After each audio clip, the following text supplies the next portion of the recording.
Assalamualaikum warahmatullahi wabarakatuh. Bismillahirrahmanirrahim. Alhamdulillahirabbil alamin. Wassalatu wassalamu ala asyrafil anbiya'i wal mursalin Sayyidina wa maulana wa habibina wa qurrati a'yunina Muhammadin sallallahu alaihi wasallam wa ala alihi wa sahbihi ajma'in. Subhanaka la ilma lana illa ma 'allamtana innaka antal alimul hakim. Wala haula wala quwwata illa billahil alil azim. Amma ba'du. Jamaah rahimakumullah, seperti janji saya kemarin yang akan menguraikan tentang jeleknya orang yang memperolok-olok orang lain, karena ini suatu kebalikan dari ciri-ciri orang yang baik, yang salah satunya adalah wabassarahu bi'uyubi nafsi, bahwa orang yang baik itu orang yang diberikan anugerah oleh Allah, orang yang tahu tentang aib dirinya sendiri. Tetapi kebanyakan dari kita itu lebih mudah mencari aib orang lain daripada mencari aib diri sendiri. Maka sebenarnya Allah telah memperingatkan kita dalam surat Al-Hujurat ayat 11, A'udzubillahi minasyaitonirrajim.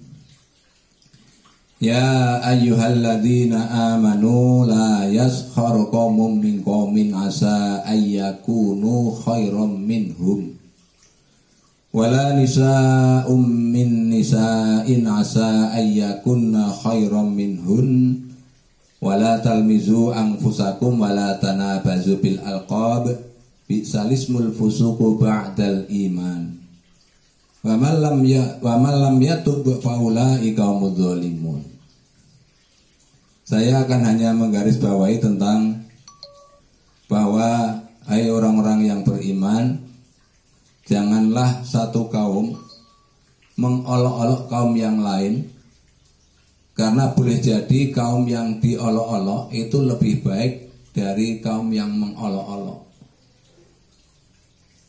Kemudian, dan janganlah wanita-wanita mengolok-olok wanita yang lain, karena boleh jadi wanita yang mengolok-olok atau wanita yang diperolok-olokkan itu lebih baik dari wanita yang mengolok-olok. Al-ayah. Saya hanya menjelaskan tentang kandungan di awal ayat ini, bahwa bisa jadi orang yang menghina orang lain itu, yang dihina itu lebih baik daripada yang menghina. Karena orang yang menghina jelas dia sudah mempunyai predikat jelek, menghina atau memperolok orang lain. Kemudian orang yang dihina, orang yang diperolok-olok belum tentu sejelek yang diperolok-olokkan. Maka saya punya cerita menarik. Ini cerita guru saya, yang beliau adalah gurunya ibu saya. Tetapi anehnya guru saya ini ketika beliau mengaji rutinan dulu sekitar tahun 80-an, beliau itu selalu bahasa Jawa ini nyeneni itu ya memarah-marahi dalam tanda petik. Jadi memberikan ceramah-ceramah dengan sangat keras pada jamaahnya, termasuk ibu saya itu. Tetapi anehnya para murid-muridnya itu tidak ada yang sakit hati. Ini salah satu alasannya ketika saya tanyakan adalah kuncinya adalah ikhlas. Nah, tentang ikhlas ini akan saya sampaikan di kesempatan yang lain. Kembali kepada memperolok-olok orang lain tadi,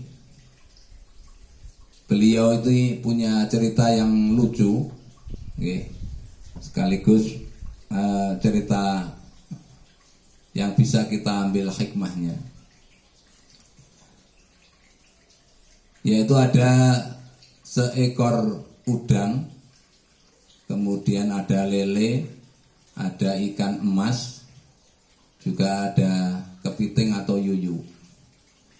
Ini karena yuyu ini dengan bahasa Jawa, saya sampaikan dengan bahasa Jawa saja.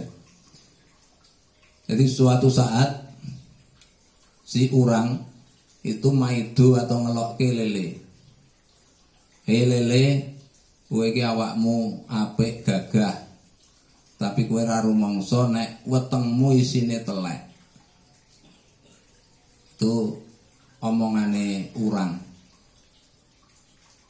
Terus ada lagi ikan emas atau dalam bahasa Jawa orang desa itu ada iwak tawes. Iwak tawes itu seperti iwak wader tapi lebih lebar dan badannya mengkilap, makanya seperti ikan emas. Ada ikan emas lewat, iwak tawes itu lewat. Si urang ini komentar lagi, hei tawes, awakmu apik mengkilap, bentukmu ya apik, tapi kowe iki ra rumangsa nek wetengmu isine ya telek. Nah, mendengar komentar urang ini, bukan orang ya, tapi urang atau ikan udang. Si yuyu ini kemekelen, saking kemekelene mlayune cuyu itu sampai miring-miring. Nah, kalau kita bisa melihat kepiting itu, maka jalannya dia itu miring-miring, bahasa Jawane nyirik-nyirik. Ini karena apa? Dia itu ngeguyu, udung-guyu ngerasake si urang. Karena apa? Urang ini aneh. Jadi dia itu pinter maido orang lain, pinter ngelokke iwak liyane. Jarine ning wetenge lele ana teleke, ning jerone wetenge tawes ana teleke. Tapi dia nggak sadar bahwa memang dia nggak ada kotoran di perutnya. Tapi justru dia lebih parah karena teleke disunggi. Jadi kotorannya malah apa namanya? Disunggi itu dihormati, diangkat tinggi-tinggi karena teleke orang itu terletak di kepalanya. Nah, ini perumpamaan bahwa ketika orang itu menjelekkan atau mengolok-olok orang lain, maka sebenarnya dia itu jelek duluan, bahkan bisa jadi lebih jelek. Kayak orang itu, maka si yuyu itu saking kemekelene, melayune miring-miring. Nah ini, maka perumpamaan marilah kita itu lebih pandai mencari kesalahan diri kita daripada mencari kesalahan orang lain. Karena jangan sampai kita itu seperti ikan udang itu, dia tuh nggak merasa kotorannya diangkat tinggi-tinggi. Artinya kotorannya justru tidak ditaruh di tempat yang seharusnya. Ini hanya cerita nih. Nah, memang takdirnya seperti itu. Udang itu seperti itu. Ini Allah memberikan pelajaran pada kita sekalian. Nah, cerita ini disampaikan oleh guru saya yang sekarang sudah almarhumah, yaitu Ibu almarhumah Ibu Hajah Siti Fatimah. Kebetulan beliau itu meninggalnya di daerah Jogja. Beliau adalah neneknya Ibu Dr. Nikmah, dosen UII Yogyakarta.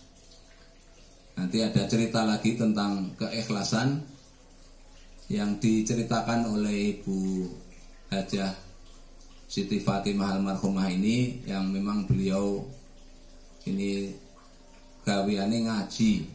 Jadi di Blitar itu punya pengajian rutin tiap malam Selasa, ibu-ibu muslimat NU Blitar. Tapi beliau juga guru saya. Jadi memang guru dari ibu saya, kakak-kakak saya, adik-adik saya, termasuk saya sendiri itu muridnya almarhumah Ibu Hajah Siti Fatimah ini. Beliau dimakamkan di Kalasan, di utara bandara di Sucipto, Yogyakarta. Jamaah sekalian, hikmah yang bisa kita petik bahwa marilah kita berusaha menjadi orang yang baik, yang salah satu cirinya menurut hadis yang sudah pernah saya sampaikan adalah wabasyarahu bi'uyubi nafsi. Marilah kita lebih pandai mencari-cari aib kita sendiri, apalagi di bulan puasa ini. Kalau kita mencari-cari aib orang lain, bisa jadi pahala puasa kita akan gugur dan tidak mendapatkan pahala sedikit pun, hanya mendapatkan haus dan lapar saja. Semoga Allah selalu membimbing kita di jalan yang benar dan diridhoinya. Amin ya rabbal alamin. Wassalamualaikum warahmatullahi wabarakatuh.